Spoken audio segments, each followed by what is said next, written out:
Hi everyone, welcome back to Field Stories. I am your co-host Michela joining in to introduce you to episode 12.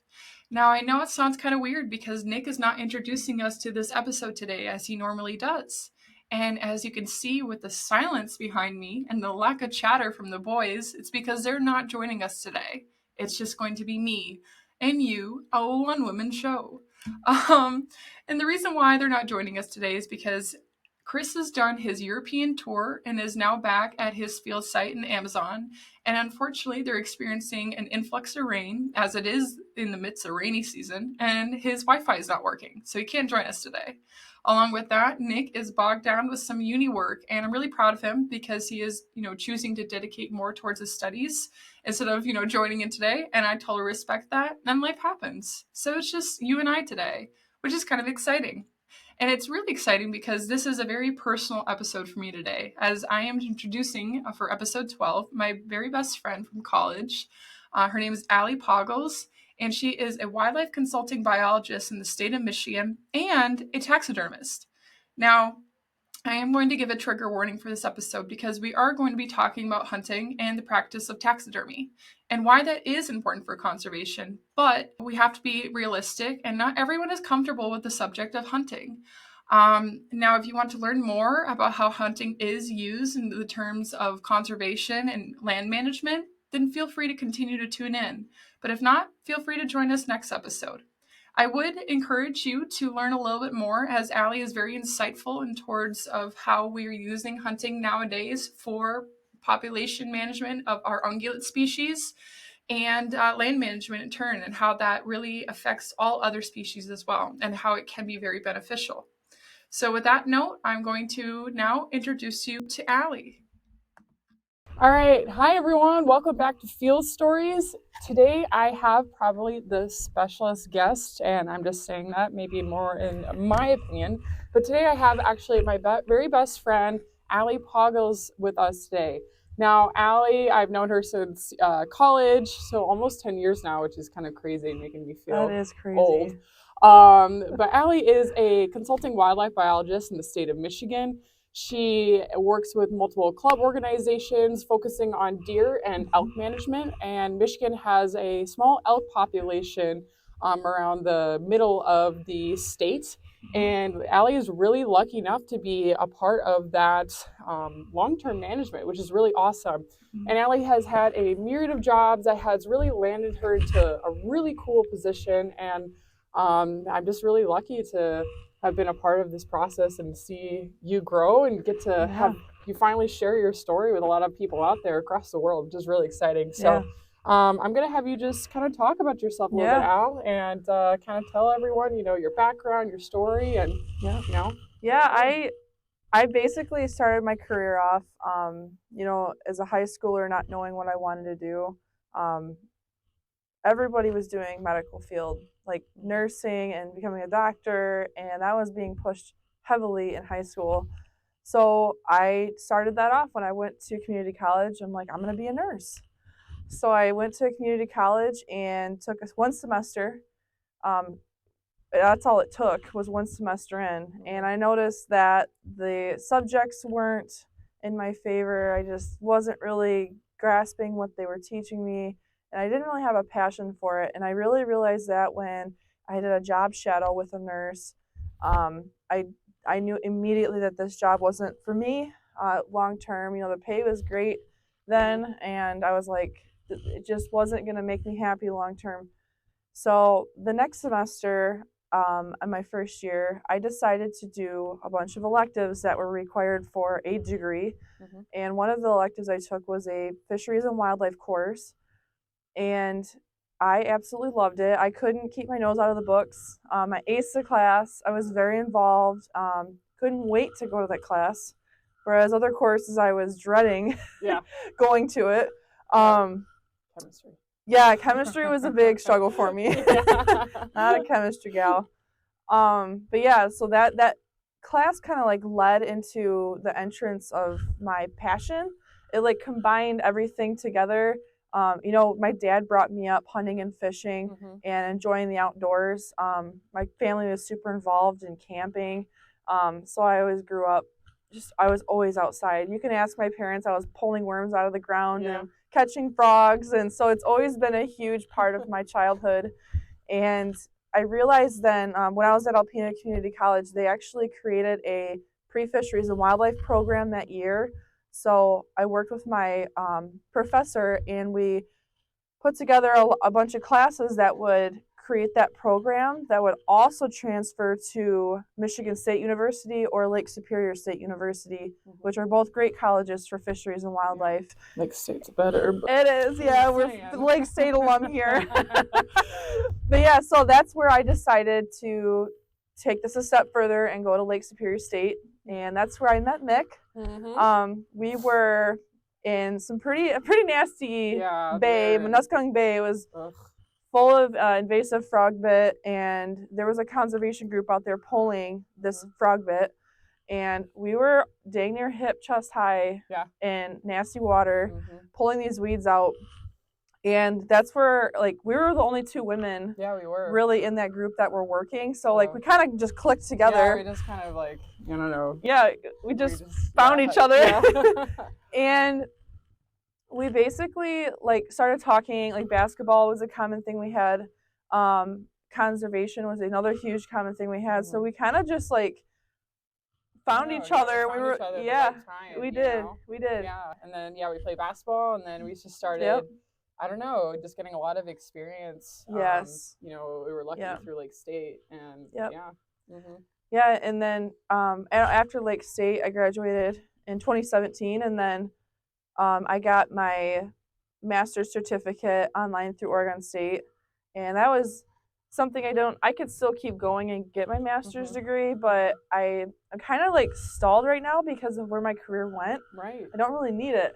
Yeah, and so I was kind of stalled. Like, do I want to continue and finish and get it over with, or do I want to just create more relationships and go this route, climbing the ladder? So that's where I'm at currently.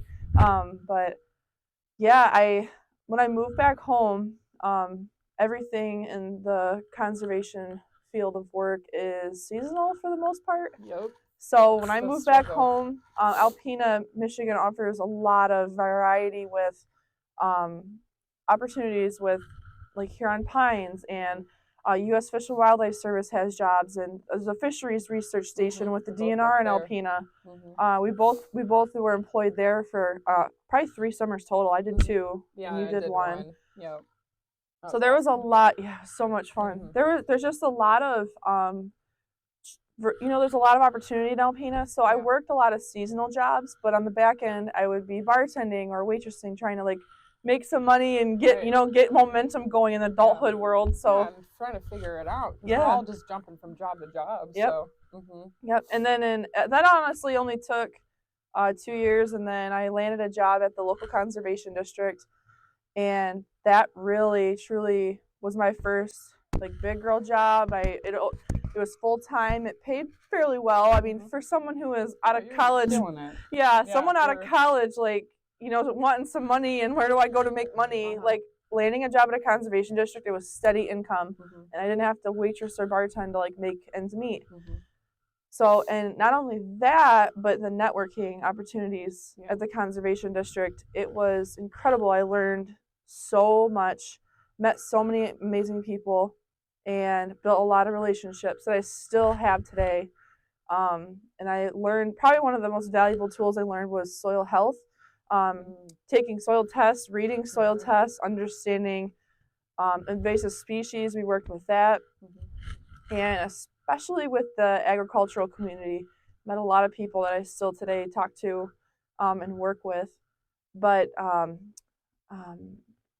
came home, and I'm a workaholic, so I would come home I'd come home, and I was just a little bored. I wanted to do something, and taxidermy picked up there. I just started doing a few deer shoulder mounts for friends, and now it's turned into 40 deer for crazy. People I couldn't tell you I don't know some of the people that have antlers on my rack. So that has, like, grown immensely. Right. But I love the art. I love the Right. art of preserving memories Mm-hmm. and doing taxidermy for folks in the community. Mm-hmm.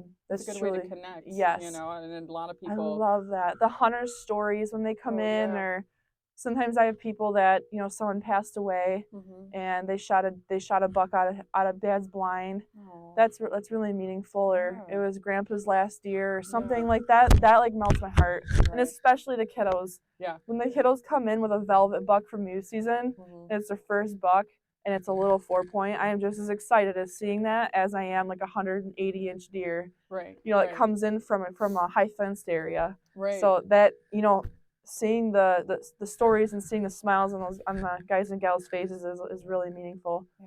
But so yeah, I was doing that a little bit on the side, and a hunt club up the road opened up a job that was part-time, and they were looking for a wildlife biologist. Mm. So I applied to that and was interviewed, and right off the bat, they had me doing surveys. They wanted to know what's going on with their deer herd, how many deer to shoot, Mm-hmm. what kind of deer to shoot.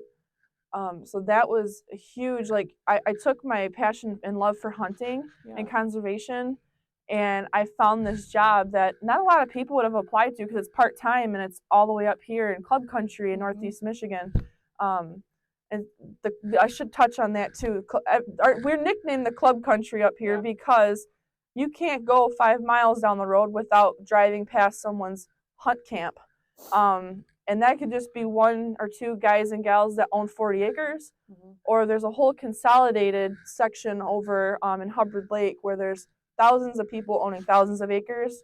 And then you have large hunt clubs like Lost Lake Woods Club or Canada Creek Ranch and Turtle Lake where there's 10 to 25,000 acres. So it's incredible, the how much clubs account for Northeast Michigan and the hunting culture that's involved with those clubs. A lot of people come up north to go to camp, deer camp. I mean, there's songs about it.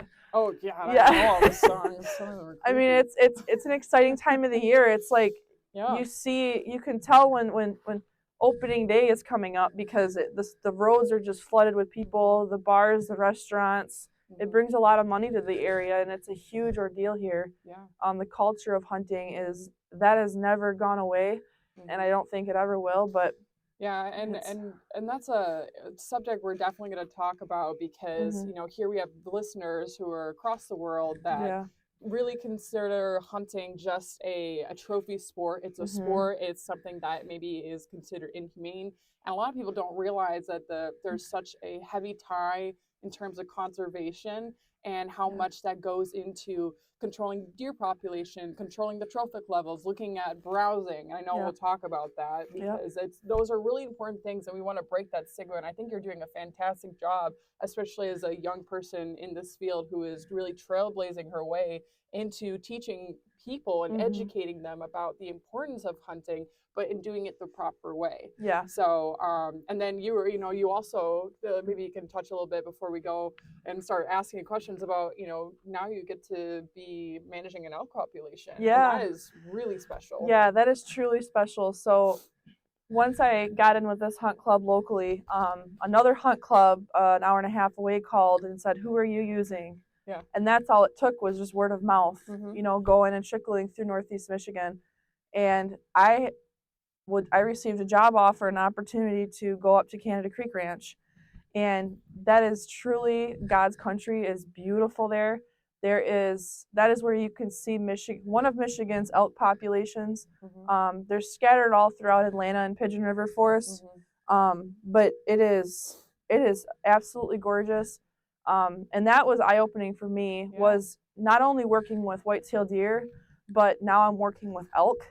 Yeah, two different foragers. Yes, yeah. So like, the thing that was impactful was that elk when they walk through the woods, they're eating 6 to 7 times the amount that a white-tailed deer does. So that was eye-opening to me because there's competition in some sense. We see a lot of competition in like the food plots and such. Elk are more grazers, so they'll walk around and they'll graze on the ground similar to cattle or horses. And deer are more like opportunistic browsers. So especially during the winter time, you'll see them browsing in the woods. And they eat on the buds and the stems and the bark, and they'll actually eat pine needles and such. And so in the summertime is where we see those two species start to compete, because supplemental food on food plots are now a primary source of food. They're at their maximum potential for nutrient availability. So elk and deer will start going into the food plots, and that's when we see extreme browse pressure. Like it looks like someone had a bunch of cattle in there, fenced in, and it is down to the dirt. Like it is, yeah, it's amazing. So we've been doing a lot of work up there trying to find browse resistant species that also offer really great nutrients for the wildlife. So we're working on that. But yeah, the elk population is really unique up there. There's a whole party that happens during elk season. Oh wow. Yeah, so it's super special to be able to work with those folks up there and be able to see elk whenever I want. I mean, yeah, and that's really cool because like you know, elk are not technically native to Michigan. They were introduced. They were planted, yeah. Yeah, there was a I think 1930. No, that's when when was it? 1917. Okay. Was when the elk were placed in Michigan, up in the Atlanta area, and that was an awesome experience. I'm sure for those folks that were able to watch that, but they basically traveled. Their population size is ranging right now between 800 to 1,600 animals. Oh, wow. But the DNR just did a flyover survey, so we'll be able to get a better idea. You know, their confidence with that was nearly double. So now they're trying to get that confidence down to maybe just a few hundred animals, you know, in their confidence. So that is one of the things that the DNR is working on, and they're constantly tweaking like the hunt that they have up there, and the boundaries and such. So it's really cool to have the opportunity to like work with the DNR and give our input, you know, because we typically do harvest a lot more animals on Canada Creek property than the surrounding state land. So we do have like a little hub of like elk that utilize our property there. So it's super special. Yeah. This is awesome. Yeah. Well, I definitely have some questions for you, and I definitely want to get more into that. So, yeah, thanks so much for telling us a little bit about you. Yeah. So, it's cold out here. Holy cow, my hands are burning up. Yep. Yeah. So I think we have a lot to learn from you, Al, and I think a lot of people, you know, don't really understand you know, we touched on the importance of hunting, but like, how do you, you know, as a biologist, break that stigma and incorporating hunting, your land management protocols, and education all in the mix to people who maybe are more resistant? Maybe they just want to hunt, you know, to get the biggest buck on camera, right? Yeah. They want to get the biggest buck to show off to their friends, but they don't really care about the, you know, conservation or, you know, how to do it, the proper way to do it. So, you know, if you could talk about that, that'd be great. There certainly are people out there that want to get their racked buck and go home. And there are some people that I deal with that don't want change. Right. So there's a whole large group of people that I'm trying to get to work together to at least get to a common goal. A lot of times what I would like to see is involvement from the hunters. So, you know, being aware of what you're shooting, being aware of how old the animal is, how big the animal could be if you let it get past its second birthday. Yeah. That's a huge thing here in northern Michigan. You know, people see a 2.5-year-old buck that could be a 6 or an 8 point, and that thing's dead to rights. Okay. They're happy with that deer, and I'm trying to educate because we don't have a large pool of mature and over mature bucks here. Right. We have a very large pool of really, really young bucks. Yeah. And everybody wants to see a really nice 10-point buck. Sure. But they won't let the 6 points and 8 points go. So that's an educational thing that I've been working with.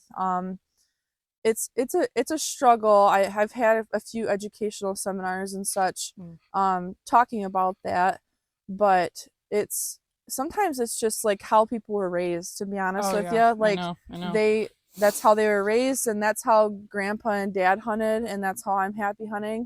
So I can't force people to conform to. All I can do is try and educate. So that's really what I'm, a part of. And I just over a little over a year ago, I accepted a role as president of Northeast Michigan branch of the National Deer Association. Yeah. And that has really opened up doors with education. And what pulls on my heartstrings is the youth. Getting youth involved with hunting and doing hunters safety programs. That that's something that we're really involved with, and every one of our board members agree that youth is like of most importance with our branch and what we represent. So anytime I can teach a young girl or boy how to shoot a bow, I am there and I'm doing that, because that is like I wish, like, I went to a hunter safety course too, but I had to learn how to shoot a bow, and that was something I wish someone could, how to stand and how your form and like how to shoot and what to look for and how to hold the bow up to your face. And there's just a lot of things that I could have picked up on if I had someone that was actively shooting bows. My dad did, but we were more of like a rifle hunter, for firearm season and that. But I've become, as I've grown older, I've become a diehard bow hunter. And I've actually haven't really cared to go out and shoot, a deer during firearm season. I'll go out, but I mean, bow season's where it's at for me. So now explain to me, for those out here, they're hearing like, oh, I'm trying to teach youth how to hunt. Bow hunting is important. What does hunting do? How do you manage these populations? We're lacking an apex predator. As we have grown in urbanization, we lack an apex predator. So we're suddenly seeing overbrowsing, possibly. We're seeing too much of a lack of a balance in the trophic levels, and we're seeing a trickle down effect. And so how does hunting, and how do you break that stigma for people who are not understanding that hunting is a really big factor in terms of conservation and sustainability of these populations? What we've seen is there are large pockets of deer where there's hundreds of animals, and we see that a lot in the agricultural community. I mean, they make the best deer food. Absolutely. But they're trying to make it for other reasons, to earn a living or to make food for their livestock. But they truly make great deer habitat, so they're struggling with that, and in turn disease control. So we have up in Northeast Michigan, we have some cases of bovine tuberculosis, which is spread from deer to cattle and vice versa.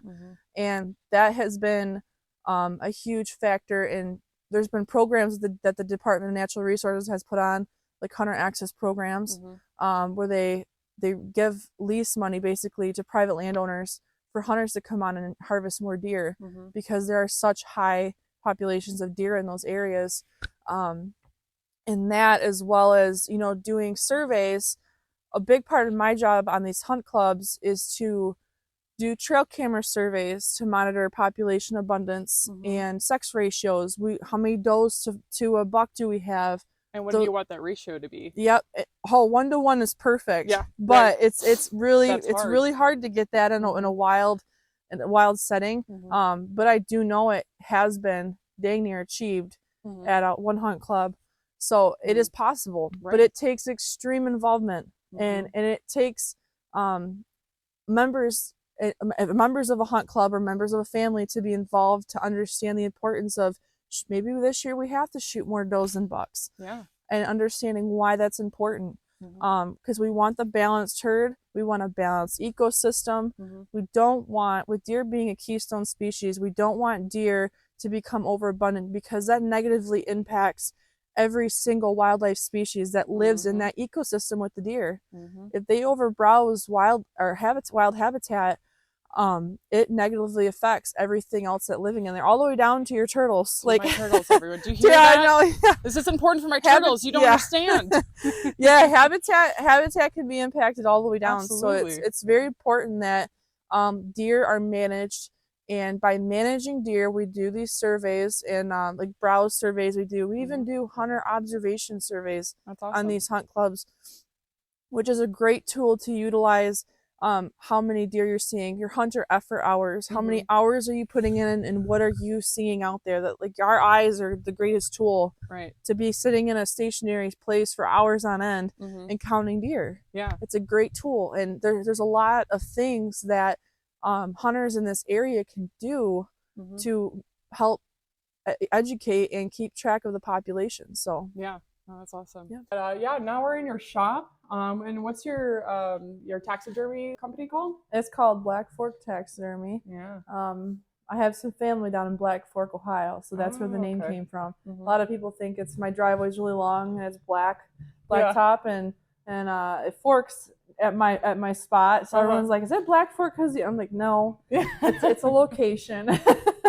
So yeah, I started taxidermy in 2019, and it's grown substantially. Like I started off with just 4 deer, and now I have about 40 to probably 50 animals total, whitetails to bobcat to bear to turkey, elk, turkey that come in. So I have just shy of probably 60 projects a year to do. Wow. It keeps me real busy, but I love it. Most of my customers are excellent. You know, they understand it's a side gig, and I do it in the evenings when I come out here to work on art and I relax. So absolutely.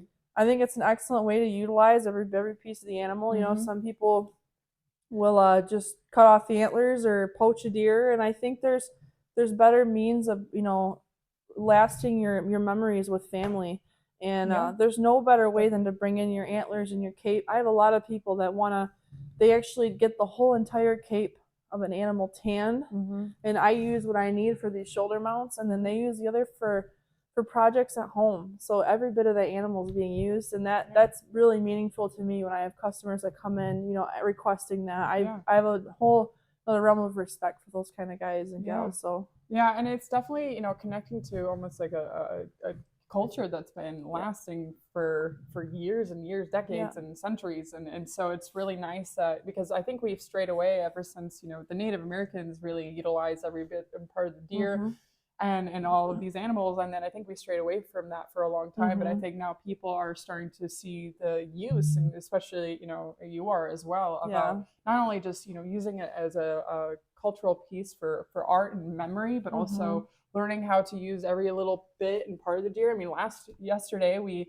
learned about, you know, how to cook a roast using the fat of that lines the mesentery fat. Yep. And then, you know, with the heart, the liver, and that not all the spleen, went. though, Yeah, I mean, one of the necropsies that we're doing, every organ is going to the local school for science. Oh, that's awesome. So like that is meaningful to me. Absolutely, it is. When we're getting these deer in to study them. You know, we're taking 5 to 10 animals out of the wild for science, but we have it's a huge education platform. All the deer have a home at the end, you know, for venison. Well, every deer is getting taken home. We're not wasting any. We're not shooting them and letting them lie. Every deer is going to be on someone's dinner plate at one point, and that's true field to fork, in my opinion. Oh, absolutely. Like, you know, and then with the kiddos, they get to study the organs. Yeah, that is awesome. So awesome. I wish I got that opportunity. Yeah. You know, and I'm sad in Catholic school. Yeah. But yeah, so I think it's about time for you know, our story, and I would like to hear, you know, what kind of story you got for us. Oh gosh. Well, I'll touch on a quick one about elk. When I was up at Canada Creek Ranch, I was doing a browse survey, and I walk 1 mile transect lines through the woods. And I was coming down off a big hill, and I was walking down, and I looked down the valley, and there was a bull elk, and it was just a little satellite bull or spike bull, which are nicknames for just a spike elk. He was down there and he was watching me. He wasn't scared. He wasn't nervous. He had his head up and he was just watching me like, what are you doing? You know? Yeah. And I continue and I'm watching. I took pictures and I kept walking down towards him because he was in my line. And I took a few more steps and then the entire woods behind me over my left shoulder erupted in a herd of elk. Oh my God. And I was like, my heart like fell. I'm like, that noise of limbs and trees cracking, like the whole herd. Animals. Yeah, they're a cow. Yeah, absolutely. So the entire herd took off running, and it was just to sit there, and I'm like, you are a little person in the woods, and there's 80 elk running by you. It was so terrifying but exciting. Like I was definitely like this is a once in a lifetime. Like, a lot of people don't get to work out in the woods and have elk all around them. It was incredible. Yeah, especially even in the Midwest. I mean, that's a really surreal moment, and that would probably knock me on my butt. Yeah, it would be, you know, definitely memorable. That's fantastic. Yeah, that was a lot of fun. Oh yeah, I know. We have a whole bunch of college stories. Yes, that don't need to be shared on here. Yeah, but I know that, you know, with we went turkey hunting together. I know quite a bit. And what I like about, you know, just, you know, relating with Al is that I never was into hunting. You know, I grew up in the city. I loved wildlife, and what I love about you is that you taught me the importance of it. You taught me how to do it properly, you know, and you've taught me how to utilize every bit and piece. And I think some of my most memorable moments with you is we're out sitting turkey hunting. I remember, oh my gosh, I remember when we went for my first turkey and we were bow hunting for it.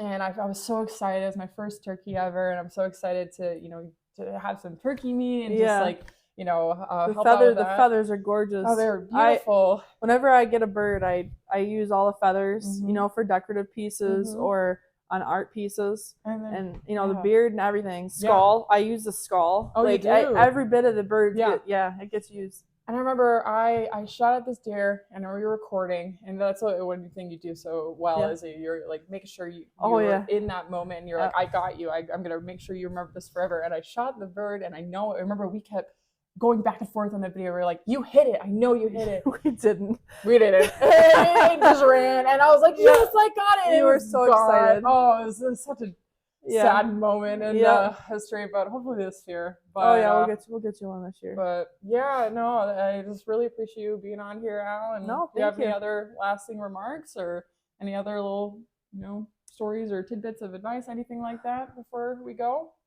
No, just if you love what you do or want to do something you love to do, don't stop fighting for that. Like, you will get, if you have persistence and you believe in yourself, you can get there. Because if you let people talk you out of it, or if you get shy or intimidated, you're not going to get anywhere in life. So that's one of the biggest things that I've done, you know, with myself, is just believing in myself and being a trailblazer, just making my own path. If no one's going to make me a path, I'm making my own. I don't care how I get there. And it's just a stubbornness in a way, but it's gotten me where I am. So it's what makes you one of the coolest people I know. Thank you. But anyways, all right, guys. Well, we're gonna wrap up now. We're gonna go watch the Super Bowl. Yes. Even though have some good food. The Lions aren't in the Super Bowl, so next year. Next year. All right. Well, I'll see you guys next time. Thank you. Thanks for being here. Well, I hope you all enjoyed that episode just as much as I did. I am truly incredibly proud of Alleigh. I've known her for almost 10 years, and she has come so far as a woman in STEM, and she is just killing it, honestly. And I've learned so much from her as we've gotten to know one another more and more, and grown our friendship into family, and grown our careers alongside one another. And it's a really cool thing that not many people, I think, get to experience. So I feel very fortunate for that. It is a little weird to end an episode like this by myself. I do miss the guys, but I'm not gonna lie, I am enjoying the limelight. This one woman show, man, it's my vibe right now. But all jokes aside, I do miss those goofy guys, and they will be rejoining us back for our next episode. So don't worry, the Three Musketeers will be all back and united again. So to wrap up the episode, I think Alleigh did a phenomenal job in really eloquently talking about hunting in terms of sustainability and conservation management of deer and elk populations. And I think that it is a tough topic to talk about, as again, we have audiences all across the globe that may not agree with what she's saying or agree with hunting in general. And that's okay. You have absolutely every right to feeling that way. And I'm not trying to change your mind. But what I'm hoping is that Alleigh did give a little bit of enlightenment on how hunting can be really beneficial for population and conservation management. We have a lack of apex predators nowadays, and unfortunately, we don't have enough pressure on these populations. So Alleigh does a great job in explaining why it is essential to have hunting to control and curb those populations from accelerating at an exponential rate. She also does a fantastic job in explaining how and the requirements for deer management, having 1-to-1 ratio for sex of male to female, and how that's really essentially important. And she talks about how, different feeding practices amongst the elk and deer, which I had no idea about. And also, she really enlightened me to step outside of my comfort zone in terms of my main focus is herpetology and wetlands. And I rarely step outside of that. And so to be able to do that and to learn more, especially from a really close person and a friend of mine, and learn from a different perspective in terms of management and how that really interconnects with what I'm doing as well with my conservation plans and what I'm studying is really essential. And I honestly cannot recommend that enough for our viewers and for other conservationists and biologists as well. I think that the more we learn from one another, the more we can achieve a common goal, which is, ecosystem sustainability and conservation. I loved her story about the elk. I think that is a very surreal moment. For those who don't know much about elk are ginormous. Alleigh and I are 6'2". We're large women in general, and elk are a lot larger than us. And so when you have a whole herd of these elk come and stampeding right behind her, and they're whistling and they're singing, and that is just suddenly from quiet to loud because she's watching one elk, I'm sure was scary, surreal, and probably one of the most amazing, points of her life. And I am really excited to go up and visit her again and see this elk population because one, it's there's only one in Michigan, or there's a couple of main ones, but there's really only one big colony in Michigan. But two, I just have never had the chance, and this is something that really has now entertained my eagerness and willingness to go and visit, this population. And so overall, I'm very proud of Alleigh. She has really killed it. Being a woman in STEM is hard, and she has really, carved a path not only for herself, but for young biologists that will follow in her footsteps inevitably. She's a mom. She has multiple jobs. She's a taxidermist. She's a hunter or huntress. And she is so much more. And I'm so incredibly proud of her and I love her a ton. So, with that, I hope you all enjoyed this podcast episode. And I'm really excited to see you guys for next episode with all of us back together. Please like, subscribe, and share on our YouTube, Spotify, and our Instagram pages. And if you have any questions about past episodes or for our co-hosts or anything you would like to hear for our future episodes, please leave comments in our YouTube or our Instagram page. We are also talking about doing a Q&A every week on our Instagram page at Field Stories Podcast and talking about any questions or any topics you would like to hear. And with that, I hope you enjoyed this episode, and I'll see you next time on Field Stories.